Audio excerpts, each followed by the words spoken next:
Welcome back to the United Pubcast for the first day of the 2022 FIFA World Cup. Usually there is sort of that excitement, but the excitement has been a little bit subdued this World Cup. But here we are on the eve of it, and Qatar v Ecuador does get the juices flowing. I didn't think it would, but I was just down the pub to put a couple of dollars on Qatar winning 1-0 to a dubious penalty. But no matter what our feelings are ahead of this World Cup over the last couple of years, last couple of months, and even weeks, now that it is here on our doorstep, Josh, exciting times. Yeah, I mean, obviously it comes with its baggage, this World Cup, but happy to have football back on the screen and get excited for hopefully what would be, I wouldn't say a very exciting tournament, but a very intriguing tournament nonetheless.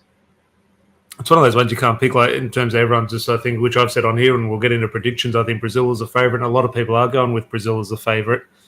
Then if someone's to throw them in the hat, you could simply say, well, there's a weakness here or there, and then point to another team that has that strength, but they've also got their own weaknesses. I don't think there is a real clear standout. I remember the last World Cup was the only time I've ever picked a winner. I did pick France to win it in Russia, and I was confident with that end up coming true. But other than that, I think you always do have that clear favourite. I know a lot of people are saying Brazil, but I'm not sure they are the clear favourite. I think there are many caveats in the makeup of many of the World Cup squads, but we will sort of get into that. And if you are listening in the live chat, please do throw all your thoughts in.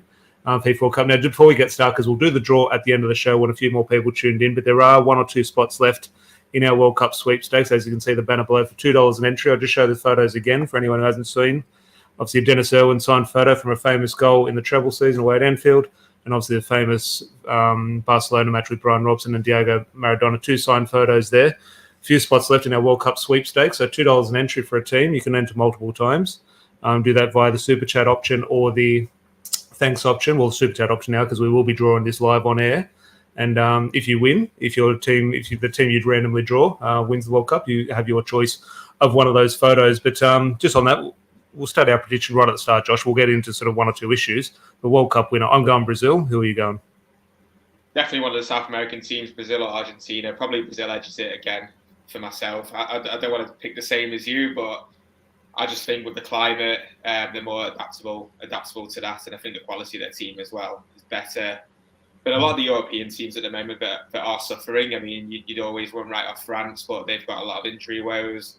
Don't think the Netherlands are quite there yet, and I think England as well. I think they've not improved in the last 18 months. I think they've probably weakened a little bit, and that's shown in the Nations League in the results against some of the big quality teams like Germany and Spain.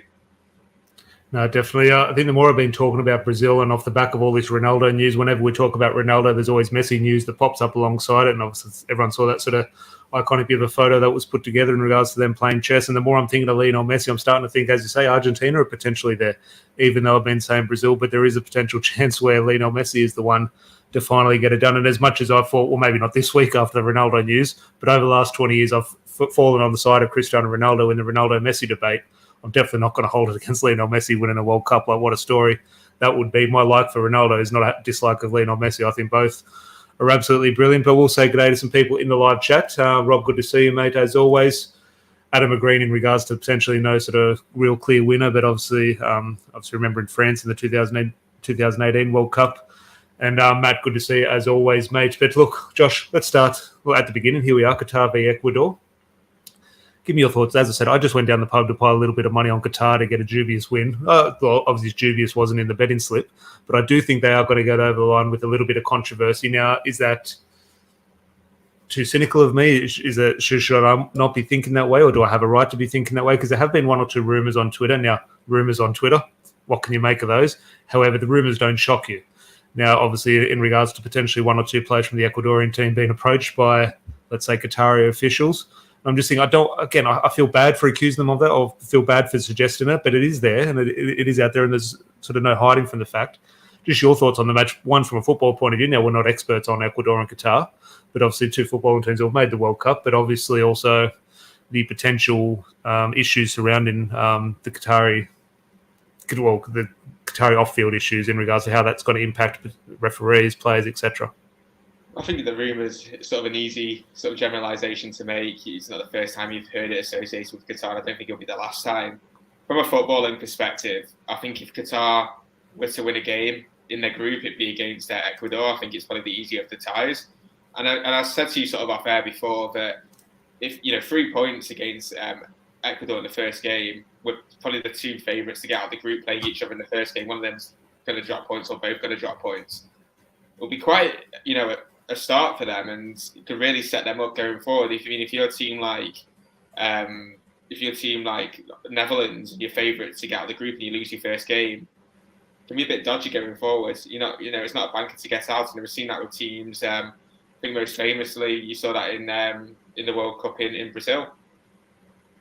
Yeah, no, definitely. Well, Netherlands is a team in terms of, you mentioned, in terms of under the radar and what they have in terms of quality or potential lack of quality, depends how you look at it. They're a team in terms of, look, Italy haven't qualified for this World Cup, but Netherlands is a team that sometimes bounces between tournaments. They're always there in terms of their name and the players and the quality they have, but sometimes they simply don't qualify for a tournament. And then the tournaments they are there, you either back them to go and win it, or they could crash out in dramatic circumstances, which I think it's probably somewhere in between now in regards to this tournament, maybe a quarterfinals finish. So I don't know what a successful tournament looks like for the Netherlands in regards to their current makeup. But obviously, from a Manchester United point of view, we'll obviously have a keen eye on Malacia. Let's hope he features and plays. I'm not sure what their left-back situation is. My guess is he would probably be on the bench, but I think he has featured once or twice. But Adam, here, good to see you for the sweep. I've just entered your name in there. Thanks very much for the support. Moving on, look, we'll touch on England in a little bit, Josh, sort of as our regular sort of Englishman on the podcast. But before we go to England, obviously arch rivals Germany, again, not like Netherlands, a little bit under the radar. Now, they shouldn't go under the radar in regards to when we're talking about a World Cup. They're German. They're almost guaranteed ticket into the semi-final, no matter what sort of squad they have, what sort of injuries they have, what sort of form they're in. They're always going to win games and sort of progress through the tournament. But here we are, almost like Bayern Munich. They're always the favourites for the Champions League, but we never talk about them. Germany always end up being one of the favourites for the World Cup, but in the build-up, we never really talk about them. Now, is that off the back of them being they don't have the flair or star power of an Argentina or a Brazil, and we just sort of overlook them, or is it just in terms of just their nature? They always just sort of slip the mind. I think they had a very disappointing Euros, and that's not really helped their reputation. I mean, England played them in the quarterfinals and were rightfully came out on top and were the best team on the night. But they've been a lot better since then. I know they played England twice in the Nations League, and it's a different tournament. It's taken a lot seriously, taken less seriously, should I say. But the difference is in those two tournaments with England playing now, I saw a well-organised team in the Nations League, and they definitely would not want to be overlooked. I think we talked about it before with Netherlands and big teams slipping under the radar and not quite sure where they're at. I think a big team will get knocked out of the group stages. I don't think it'll be Germany. I think they'll progress quite far in the tournament, whether that be quarters or semis. Well, we'll move on to England in regards to, I was going to say France. You've obviously touched on France a little bit before, especially before we went on air. My tip, and look, I expect France to go through. I expect France to probably have a potentially very good tournament. But in terms of if I was putting a shock out there, I think France are potentially going to bow out in the group stage. Time will tell, obviously, in a couple of days. But obviously, moving on from Germany and obviously get your thoughts on the England team now. Look, I'm mixed on England because obviously I'm not English. I've got a little bit of sort of family there and sort of a far stronger Irish connection. But here we are on Australia. But we've grown up with Manchester United. And obviously, Manchester United and England fans don't have the greatest relationships. But it's still there. We've got a proud history with obviously the players we've grown up with, the Beckham, Scholes, Rooney. So obviously we've always been so invested in the England team and sort of watching how that goes. Now, from my point of view, obviously I wanted to go and win the tournament. I want them to go as far as they can in terms of I want to enjoy the ride, because when England do well in a tournament, you can imagine the feeling back at England and all the hype, and it's brilliant to see. But I also, a huge buzz I get out of England. Now, fingers crossed it's not at Manchester United's players' expense, but a huge part I take enjoyment in regards to an England tournament is the way they crash out and the reaction to that. So I'm hoping they go as far as they do, but maybe a Jordan Henderson or Jordan Pickford sort of mistake sort of gets them crashing out just for the drama. In saying that, if they're going to win it, eventually I wouldn't sort of lose any sleep. I would like to see them win it as well. Yeah, look, I think there's a bit of an unfair statement with like the media hype, because I think for the past 3 years it's not been as big, and Southgate's sort of ridden it very, very well. I think with England though, and the problem England have is Southgate's all about loyalty, and that's reflective in his squad. I mean, Marcus Rashford barely got any game time in the Euros before he missed a penalty. I don't think he played more than 45 minutes. Someone correct me if I'm wrong in the comments, but he's all based on loyalty, and that's why you have players like Maguire that are in the squad, questionable whether they should be there, but in all honesty, their record for England speaks for himself, whether that's right or wrong. we'll find out in due course. I think the criticism with Shaw as well, I think that's a little bit unfair. I think he's earned his place in the squad. I think he's probably England's best left back. He's probably a lot of people are saying obviously Chilwell with the injury obviously misses out and Luke Shaw comes in, but I would say off the back, and look, I've been sort of fairly critical of Luke Shaw in recent times. I think he's better than Chilwell. No, someone could say no. Someone could say no. Luke Shaw's not in the same category. I honestly think he is, and if they're both fit, I'd be picking. If Luke Shaw was in form, which he is, I'll be picking Luke Shaw over fit Ben Chilwell. Absolutely, and like Maguire, I know Maguire had a poor Nations League in his last game, but Luke Shaw, I can't remember the last time he put a foot wrong in the national team, and he'll probably start a lot of games in this tournament until England eventually, being negative here, bow out, because I don't think they'll win it, but he'll play a lot of games until they do bow out England. I think this year, in terms of their squad, though, Southgate is probably going to be his last tournament, if we're being honest. I can't see England winning this. I don't think they have the quality there. Look, even if he wins it, he walks out a winner. Whatever the situation, I think he walks. Absolutely, yeah. And I think it's a tough one for him, because you're going to go into your last tournament, or potentially your last tournament, and think, should I just go on loyalty, or do you really, use sense? And when I say use sense, I hate saying this as a United fan, but one of the best players in that England team is Phil Foden, generational talent. That was my next question. Yeah. My next question in regards to. No, definitely on Foden. My next question in regards to that, the team picks itself. Were they going to play back three? Okay, Luke Shaw, or if Reece James was fit, Reece James will play right back. All these things, but you kind of know how they're going to set up. Harry Kane through the middle. But those players around him, you got Saka, you got Mason Mount, you got Jack Grealish, you got Phil Foden.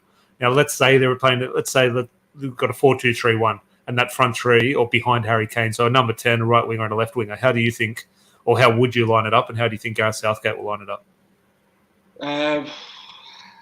I mean, I like to think he'd play Foden. I would like to think he'd play Foden behind Harry Kane. I just think England are just the too congested, and I don't want to swear, but fuck me, Raheem Sterling's starting on the left, isn't he? I always feel I've got no love lost for Raheem Sterling, but he's a weird one because I feel he plays quite well for England. He just gets in so many chances, and he just sort of lets him down with that final ball, that final shot. But I think he adds a lot to the way England play. But ultimately, in a tournament, they're decided by moments. And if he's let down in one or two moments, ultimately it's the wrong decision to play him. But if he sort of generates better football, maybe he is. What I will say though is, you've got to approach this tournament a lot differently to normal international tournaments. They come after a congested season where you've got 2 or 3 weeks break before you're back in training. You're training for the squad, and the squad is based on training, what you're used to in sort of like a pre-World Cup or pre-tournament sort of friendlies. In this tournament, you've got to pick a squad, from a sensible perspective on form. You're going into this off Premier League form. Last Saturday was the Premier League. We're playing Premier League games. This weekend we're going into a World Cup tournament. And although I'm screaming that Foden should be starting, he's not started many games for City recently, and I don't know if that'll impact him playing for England and what he'll bring to England if he was to start every game. Whereas someone like Harry Kane probably had one of his better seasons today. I think he's almost on double figures for goals. He's not far behind. I think he's probably the closest contender to Haaland at the moment in terms of Golden Boot. Yeah, second up. Yeah, so you've got good players getting into form. Luke Shaw again, he's playing, whereas Harry Maguire, although he does do well for England, and it's hard. If he has a couple of good games, it'll be hard not to justify why he's starting. Whereas I don't think you can start Harry Maguire. I know he's used to him in a back five or back three, but this is a guy that's played two full 90-minute Premier League games. Is it two? Or I think he's one. I think he's one Premier League game, and he's played. There's League Cups and Europa Leagues in there, yeah. So it's a tricky one to weigh up, but Yeah, and this is a guy that's had a lot of screw today. Mind you, there was a video going around yesterday of Harry Maguire in training. If he plays like that, I'm happy. No, I've seen that. Definitely. But just one or two more comments before we do move on. Adam here saying, I don't think England can win it with the style of football they play. Honestly, have no idea why they play so defensive when they have such great forwards. The age-old debate which we've been having for a while. Elliot, good to see you in the chat, mate. Hope all is well. Holland, a dark horse. Yeah, we touched on them a little bit earlier at the start in regards to they're either going to win it or crash out in sort of the group stage. But maybe a successful tournament for them is sort of maybe that quarterfinal stage. But I wouldn't begrudge the Netherlands a good tournament. Obviously, sort of they're one of those things I talk about in World Cups in terms of iconic visuals. In Brazil, you got the yellow kit. Something about the World Cup in Holland, you've obviously got the sort of famous orange kit. But Tad here saying, my thoughts on the World Cup, I'll not be watching it out of principle for the thousands of workers who died in the poor working conditions, etc. Football starts again for me in 5 weeks. I take that point of view, Tad. I think if it's on the telly, you put it on. I think a lot of people are saying they're not going to watch it. I think football's on there. We can have our political beliefs and views and what's right and what's wrong. But ultimately, we can look, I don't agree with the president's speech today in terms of Qatar, but one of the points he does make, you look around the world and sort of a lot of the issues in other countries around the world, which you obviously turn a blind eye to. Now, we're right to highlight the issues in Qatar. Of course we are. But a lot of countries do need to look in there. We should be highlighting it, but at the end of the day, we're all hypocrites. We say this many times, and if a Qatari owner takes over United one day and gets the Glazers out, despite the poor working conditions in Qatar, you'd be absolutely delighted to get the Glazers out, wouldn't you? So it's all good saying this, and I'd be a hypocrite if I was saying I'm not going to watch it based on that, because there's a lot of countries in the tournament that violated human rights acts. Look at what's happening in Iran at the moment, and England is to play them. We're all hypocrites. Well, Tad, if you're not watching the World Cup, feel free to. We'll bring you the latest updates. We'll obviously bring you all things Manchester United in the meantime. But do always appreciate the support. Now, moving on, we touched France on a little bit, but in regards to a little bit of news, obviously Nkunku got injured a couple of days ago, and that was sort of a big news. Okay, is Anthony Martial going to come in? They're going to lose a striker. I think someone replaced him. But then the main man, Karim Benzema, got injured. Now, I'm not sure who's going to replace him. I think there was 1 or 2 tweets about Anthony Martial. I think there was just maybe a Twitter troll. I think those new blue ticks on Twitter are sort of running riot, and a few people got a hold of Anthony Martial was going to be on the plane to Qatar. I don't think that is going to be the case, but ultimately, France are a big team now. They're no short of attacking players. You just have to look at the other players. Okay, Griezmann steps in, or Kylian Mbappe moves inside. They're still going to have great quality. But in terms of an informed striker, this tournament was lined up for Benzema to shine, and unfortunately for him, he's not going to be there. Yeah, it's a shame. Look, if I said before, I think a big team could drop out the groups, and I think it could be France. I'm not saying that's going to be at the expense of Australia, unfortunately, Tom, but personally, for me, my dark horses of the tournament, and they're completely overlooked, but they got to a semi-final in the Euros. Denmark are probably a team to watch. Yeah. Well, Denmark, definitely. Well, we'll just finish on the Australian group before we sort of start to wrap up. Obviously, we've got Raphael Varane in the French squad. Obviously, Australia in our own backyard. We'll have a keen eye on Australia. We do have Christian Eriksen for Denmark, and obviously Hannibal looks like he potentially could feature quite heavily for Tunisia from 1 or 2 reports. So what are you thinking in regards to that group? Denmark and France, obviously 1 and 2. A lot of people maybe have Denmark at 1, or could you see a surprise, whether that be Australia or Tunisia, flip a coin? A bit of a surprise. I watched Australian football, but I just don't think they're good enough, unfortunately, to cause an upset. You look at the route to get into the World Cup, and they had to go through the playoffs, and they didn't. I think they played Saudi Arabia, if I'm not mistaken. Is it Saudi Arabia? They had a team in the playoffs. I think they played in like Qatar or Saudi Arabia. I lose track of it. I lose track of it all.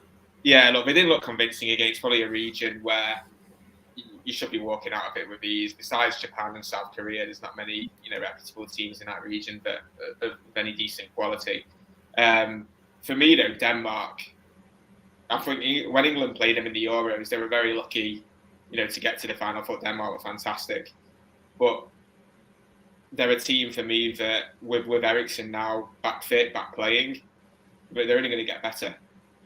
You look at what Eriksen's brought to United this season. I know it's more than a one-man team, but they're very organised. They've beaten some big teams in tournaments like the Nations League. They beat some big teams in the Euros. I know it's a completely different environment going to Qatar, but they're definitely one to watch out for. And I can't speak highly. I don't want to put to the Christine Eriksen show, but I never ever thought he replaced like the intelligence of Mata when he left United last season, and Eriksen's brought that. Really, I was on here saying, look, Eriksen on a free transfer from Brentford, well, you might as well just extend Juan Mata's contract, sort of thing. That was my honest thinking. Now I've been proven wrong. Now I still think Juan Mata could play in an Erik ten Hag side in a bit of a deeper role. Obviously, where Ralph Rangnick sort of played him once or twice, but ultimately it's proved the right decision for both. Obviously, he's playing well over in Turkey, and we have the player a few years younger, and obviously maybe can offer a little bit more around the pitch. Christian Eriksen. So I was proven wrong in that. Christian Eriksen has been a breath of fresh air, and long may it continue. I was definitely, I welcome the signing of Christian Eriksen when it was there, but I did have questions thinking, should it be the one we're doing? But Erik ten Hag knew what he was doing, and fair play. My mum's in the chat. Good to see him, Mum. I'm going for Portugal. So we'll move on to Portugal, Josh. And I'm just going to throw all these sort of 3 or 4 categories into the one sort of pot. Portugal, Ronaldo, Argentina, Messi. Everyone's done their predicted draws. Okay, if this team finishes top, they're going to play this team in second. And all roads do lead, very likely, to Portugal, Argentina in the final. Now, we've seen the photo I think Louis Vuitton put out today in regards to Ronaldo and Messi playing chess. The narrative is there. Now, in terms of our Manchester United hat on, that has potentially changed in the last couple of weeks in terms of our relationship towards Ronaldo. But putting all that aside, can you put that aside in regards to when you're looking at Ronaldo and Messi in terms of the overall debate amongst the two? Or is your Manchester United hat sort of still sort of firmly on where it's hard to sort of see Ronaldo in that positive light? But can you sort of still respect this as the World Cup between like the two greatest of all times? I think so, yeah. I mean, I don't want to bring it back to the Ronaldo interview. I have watched it, and I honestly didn't think it was as bad as everyone made out it was. I think it's a lot of clickbait and a lot of like 8-second clips that are, that are spun. I think people want to be angry about it. They're not quite sure what the anger is there. Obviously, the Erik ten Hag bit, but everything else that they want to be angry at it. But yeah, and even the Erik ten Hag bit, I think that was a bit that was a little bit spun. It made it sound as if it was sort of like an off-the-cuff comment, but it was actually in relation to something that he was expanding on. And however right or wrong, I shouldn't say right because it wasn't, but however wrong it was definitely an aspect of it that was misspun. And to be honest, it was a bit of a disgraceful interview by Morgan. There was no like. Look, as bad as Ronaldo came out of it, very bad. I didn't like a lot of things from Ronaldo, but if anyone came out worse, my God, it was Piers Morgan. Yeah, I mean, he did himself no favors. He was. Yeah. It was shocking, but like looking up at that, I think with Portugal, I think you need to remember they're not in an easy group as well. I mean, everyone's writing it as the Ronaldo, I just looked at it then. Yeah, World Cup, and look, it'd be great. It is going to be their last World Cup. Messi, I think when Ronaldo 100% won't be in another international tournament. I know he wants to play for possibly another year or two, which may put next 2-year Euros is his last one. But yeah. I think it's a little bit. I think this will be his last tournament. I think it'll definitely be Messi's as well.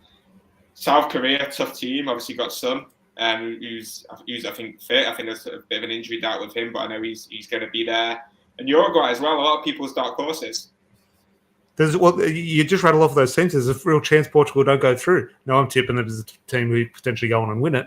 But you do look at those teams in there; they could crash out. They might be the team who do crash out in that sort of dramatic style. I talked with the Brazil group, and we had a chat with Lewis the other day in regards to I think all roads lead to Brazil winning this World Cup. But if you look, they've got a tricky group with Switzerland and Cameroon and who's the other one? Serbia. You easily see a team dropping points to Serbia, then making it tough, and then just suddenly the World Cup favourites are out. So it is interesting, exactly what we do want. They've got a good team. I think Portugal, what I will say about Portugal is they've improved in the last 2 years. They've got a lot more quality players in their squad. They've got players in that squad as well that are in form. Fernandes has had a good start to this season's campaign. In terms of our players, Diogo Dalot, who I think Ronaldo said has a great footballing acumen to succeed in the long term. I think that was one of the players he named in the United squad that would go far. Lucky man. They're in good form, and I think they've got a very strong squad. I mean, I think if there was to be an upset in that group, it might not be that the group winners. Yeah. If it came down to a final, now, look, a lot of sort of stars need to align for that to happen, but I think everyone there, regardless of your Messi side or the Ronaldo side or Barcelona or Man United, Real Madrid, I think everyone does. There's a part of them who does want to see it. Now, from your point of view, take everything into consideration, your preference of the players, your views on Ronaldo overall, your views on Ronaldo over the last 2 weeks. If they were to meet, obviously we've got Lisandro Martinez, obviously playing with Argentina and Lionel Messi. Portugal, we do have Ronaldo, unfortunately, at the moment. But we've also got Bruno Fernandes and Diogo Dalot. If it is a final and you had to have a preference of who you would prefer to win, do you have a preference, or you just want to sit back and enjoy the show?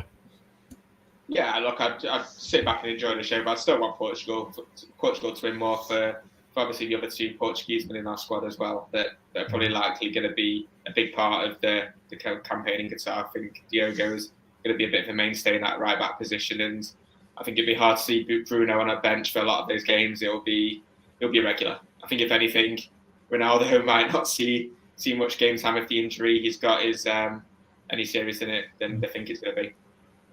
And saying all that, look, I would lean towards a Portugal win if the two did meet. But look, I do love Lisandro Martinez, and I'd love Martinez to win a World Cup because he's one of the cult heroes at Old Trafford this year.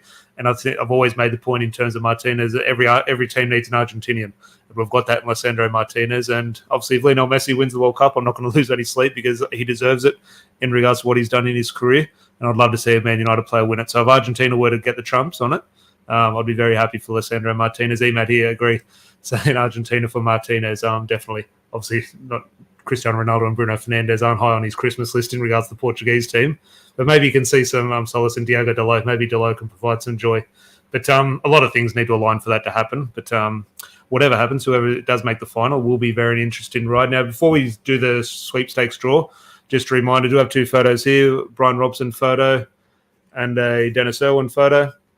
For $2 an entry, will give you a few more minutes to enter. $2 entry gives you a random team in the World Cup sweepstakes. And if you do come out winners out of 1 of 32, you have your choice of those photos. So a few more minutes to enter there. We've got 3 or 4 more spots left in there. And then we will give a live draw so you can see which entries get which team. But Josh, any other World Cup news or even Man United news which potentially sort of slipped my radar over the last couple of hours? But anything else you do want to talk about before we do wrap up?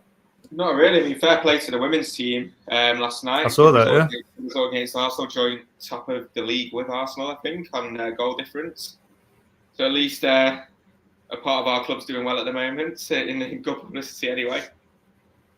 I did see that. Obviously, you don't often see many good moments in that green kit for Man United, but they have provided one for the women's team, which is good. And Arsenal are obviously a very good team in the women's league. So for Man United to keep up this pressure, because obviously it was a tough introduction into the top flight for the women last season in regards to it was their first season at that level, but now they've adapted and they're pushing well in regards to sort of making a fist of it against Arsenal and Chelsea. So fair play to them.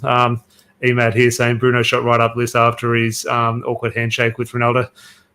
Look, obviously there was nothing in that, but in regards to the interview, I did I've questioned Bruno Fernandes' leadership, and this is not a Manchester United captain's debate because I know where I stand on the Bruno Fernandes. I don't think he's a Man United captain, but in regards to the way he addressed that issue with Ronaldo, now obviously there was nothing in it. It was a joke between the two. You could tell that at the start, but off the back of the interview, obviously the narrative was there for it to be sort of a tense thing. I think we can read a lot into 5 seconds.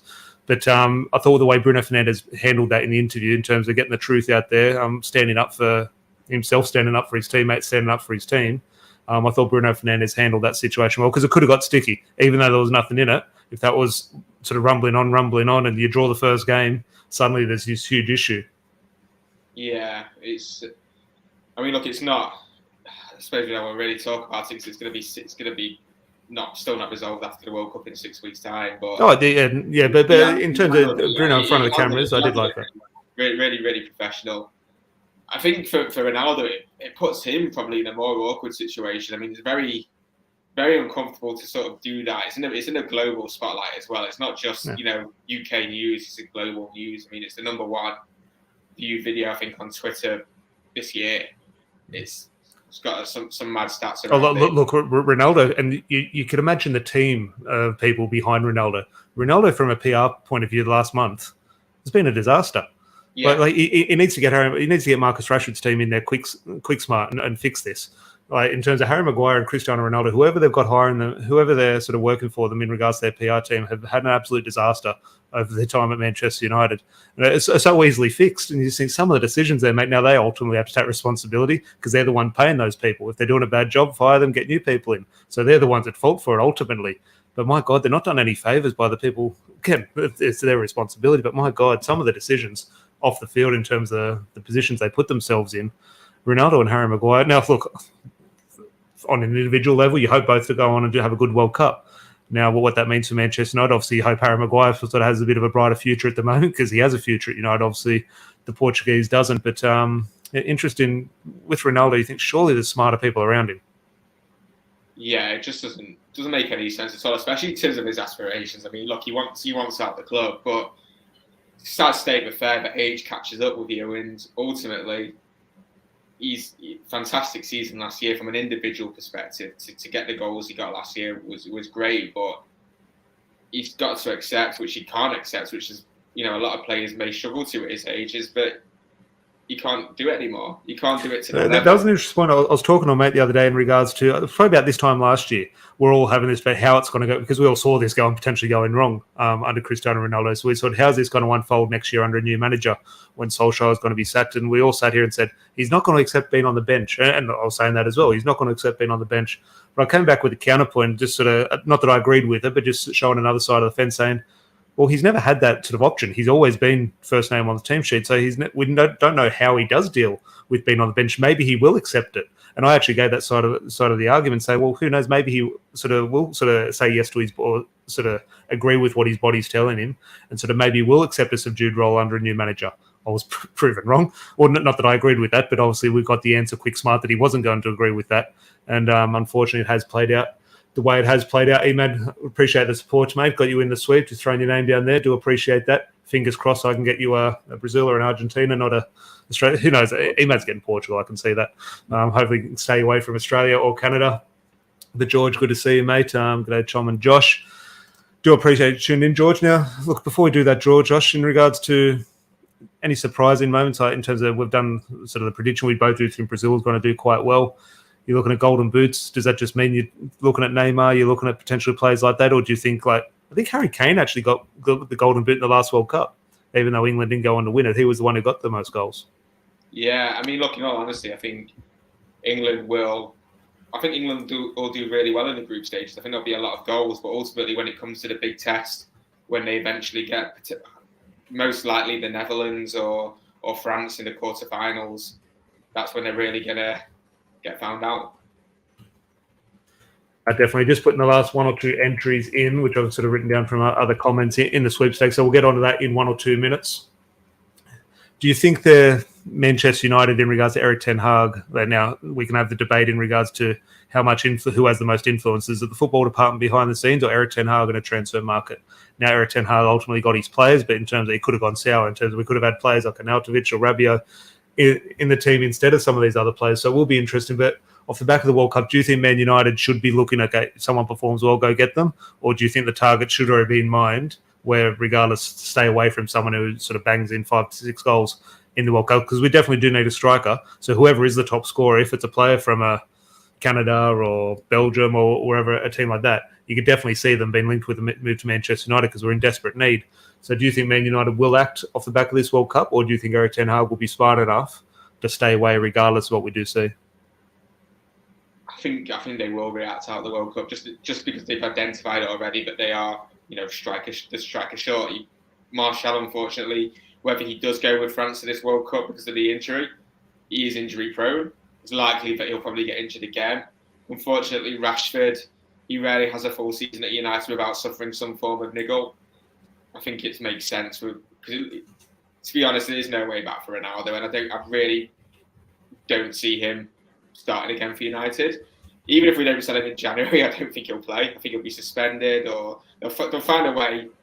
If somebody doesn't play again, United need to act and probably get someone. I know we've been linked with Tony at the moment from Brentford.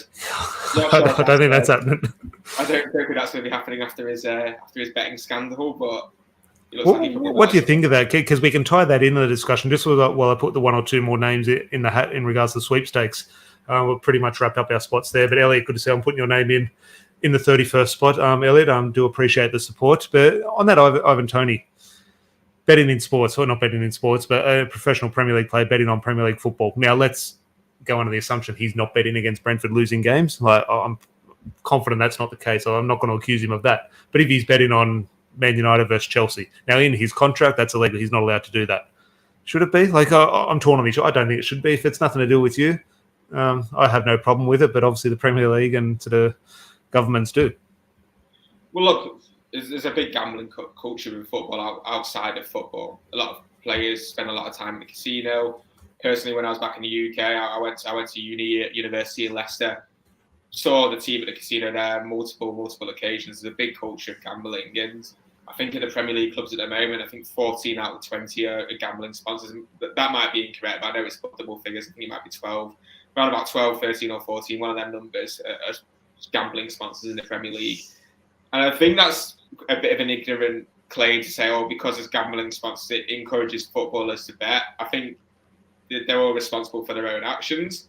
I think if you are a footballer, you just need to have the common sense just not to do it. There's sort of like non-negotiable. I don't know how they get caught.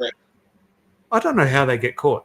But surely, like your mate going down there putting a $5 bet on. Now, obviously, they're not betting in $5 pound notes, but I don't know how they get caught. Surely there's a way behind it. Like maybe there's not. Maybe the way they sort of regulate it, and so the way they can sort of backtrack and trace things. Who knows? But surely if you're stupid enough to get caught, ultimately, if it's in your contract and you've done wrong, you can only have yourself to blame.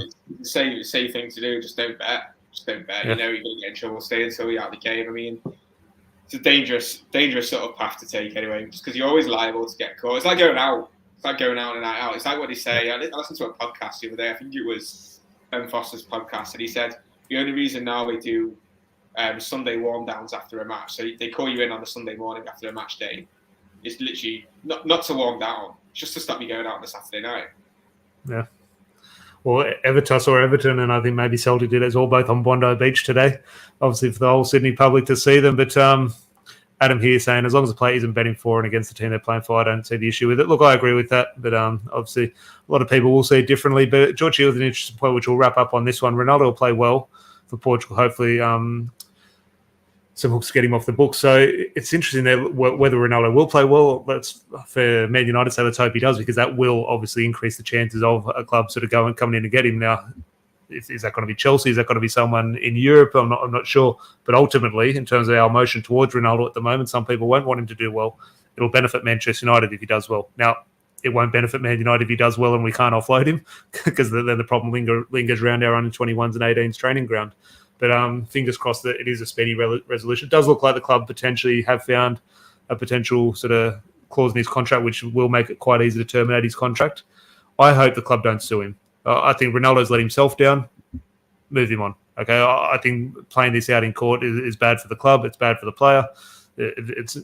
No one's going to benefit from it. I think if they do sack him, and I think sack him, don't worry about suing him. Just clean break, move on. But a lot of people maybe sort of will see the benefit of potentially suing him. That's not something I do want to see, but each to their own. But Stephen here, it's conservative approach to ethics. They put the barriers in place to protect those who are susceptible to make bets and throw a game. Look, there's definite reasons for it, and maybe someone do go over my head in regards to the complexities to it. But obviously, they are there for a reason. But and if they are in your contract and you do wrong and you do get caught, you do get punished. Now, I have seen some players get quite hefty punishments. Now, if he has 200-something cases of it, I don't know the next time we're going to see Ivan Toney play, to be fair. But what I will do, just to wrap... Sorry, mate? Kieran Trippier had 7, I think, or maybe 4 or 7. Yeah. And what was his ban? 10 game back. Yes, we might see Ivan Toney for his testimonial in a few years' time. But what I'll do, I do have 32 entries in our World Cup sweepstakes. So what I'll do, I'll share the screen now. Bear with me with my technology, tech sort of specialities here. I will try my best to share the screen, and I'll do one quick generation of the sweeps, and it will sort of tell you which team that person did get. So I'll bring it up here. As you can see, everyone's name in here. Stephen's got a few. Matt's got a few vets. Do appreciate that support. Justin's in here, Sam J, a few names down there, late entries in terms of Elliot, Emad, etc. Adam. So I will click Generate Sweep, and it should give me a second window if we're here. And apologies if you can't read it. I'll read them all out. Elliot, the big man's got Argentina off the bat. Matt's got Australia. He's got a few entries in there. What I will do, I'll post this on social media, or if you are in the live chat and you can't see your name, do let me know, and I'll tell you who you do have. But I'll go through some favourites. We do have Matt has Brazil. We've got who's got England. We've got Stephen has England. Fingers crossed Harry Kane get him a few goals. And who's got Australia? Matt's got Australia. Matthew Tock's got Australia. And in terms of Spain, you got Portugal's got Matt's got Portugal. Has always got a few entries in there, so quite well off. Vin has Uruguay. It's an interesting shout. Ecuador is Adam. He's probably seen it before me. Adam has Ecuador. Fingers crossed, Adam. Ecuador can get you off to a good start. I'm not confident with Ecuador in regards to that first game against Qatar, but if they can beat Qatar in the first game and sort of get past any sort of dubious penalties, who knows? It could be I miss Antonio Valencia. I follow him on Instagram, Josh. Antonio Valencia. If you don't follow him on Instagram, please do. It's a good account to follow. He's just positive and sort of always putting out good stuff. And I miss Tony V. I do miss him, and obviously for Ecuador, he's a stalwart for them. Absolutely, yeah. The two Valencias, Antonio and Enna. I think he played for Wigan as well, didn't he, or Watford? Can't remember. He was at West Ham. Well, West Ham. Actually, I think he did quite well at West Ham, but it's one of those ones that sort of Dimitri Payet did well at West Ham, then it just falls off a cliff. Emad saying, who did he get in the sweepstake? I'll have a quick look for your name as we start to wrap up. You're not going to like this, Emad, so my apologies. I do apologise for this. I don't think you'll be winning the Brian Robson photo, but you did get Iran. So fingers crossed Iran can maybe they'll knock out England. Apologies about that, but let's all pile on Iran. The climate probably suits them. So there could be. Look, if Greece won the Euros, who knows? Sorry about that, Emad. I did my best, but isn't Iran the team where they had like a male player playing for the female team? There was. I do remember that. Yeah. she came out with a little bit too much facial hair. I do remember that. There was that issue, but fingers crossed we stay clear of any of those controversies this World Cup, and it can be a good World Cup because there is sort of so much politics and controversy over it. But at the end of the day, it's football. We're here to watch football, and ultimately that will take over in a few hours' time, and that is all we're here for. The other issues of the political channel. A few of the fans have gone as well, Tom. A few of the podcast fans. I think Adrian. Yeah, I've seen Adrian has been on the podcast for good mate of ours. He's obviously over there. Obviously supports the Socceroos religiously, which is great to see. He's over there. He travels the world to see him, and he's over there with his brothers. Good to see him supporting. You'll obviously see him on the cameras in terms of he does always sort of pick a camera and find it, and the cameras do always interview him. So keep your eye out on SBS. Make sure everyone does have SBS in Australia. all Australian viewers to get SBS Sport on demand downloaded on your phones. I think that'll be the best way to watch it when you're out and about. Because I think I start 5 o'clock tomorrow morning, so I don't think I'll be getting up at 3 o'clock for the match. But I'm fingers crossed SBS Sport does do a mini match or an extended highlights thing for my trip to work. But hopefully everyone did enjoy that podcast. Good luck to all our entries in the podcast sweepstakes. Do appreciate the support. Any donations just go into running this channel. It isn't cheap running this channel. So any of those donations, we do truly, truly appreciate both Larry and I, and obviously everyone else who contributes to the podcast. We do appreciate it very much. But make sure you do leave a like on the video. Make sure you do leave any comments if you are watching on playback. And Josh, always been a pleasure, mate. Yeah, absolutely. Absolutely. Hope Australia do well. Second team in there for me. Yeah, I was just having a bit of discussion. This World Cup's lacking a bit of Irish, like in terms of the vibe around the World Cup. You do need the Irish there, maybe the Scottish, Northern Irish, whatever. But take me back to 2002. I think that was a good World Cup in Korea, Japan for the Irish. But they're going to need to improve. They're nowhere near qualifying for a World Cup at any stage. No. But who knows? If Jack Grealish and Declan Rice will stay true to their loyalty, they should be playing for Ireland, and they might be at the World Cup. We're having this debate over so many. I read an article today, and the amount of players that are playing for each of the teams that aren't from that country originally, staggering. I think the big one, obviously, that Portuguese and Brazilian link is always going to be there for a lot of the Portuguese squad and the Brazilian squad as well. A lot of crossovers there. But it's crazy. Well, in a few hours, when Qatar, their team news is announced against Ecuador, I'm expecting Ronaldinho, Denilson, all these names up, because I have a feeling Qatar are full of Brazilian players in regard of it. And fair play to them if they're Qatari now. They are the rules, and good luck to them. Who got Qatar in the groups in the sweepstakes? Qatar, we have Vin. Vin has Qatar. Good luck, Vin. But until then, hope everyone enjoyed it, and we'll be back probably tomorrow night discussing a few things. Obviously, a few hours before the England game. So I'm sure we'll come on tomorrow night and have a bit of a discussion. There will be a lot of buzz around what England will do, the midnight kickoff here in Sydney. But until then, hope everyone has a good one, and we'll chat to you when we chat to you. Cheers. Cheers.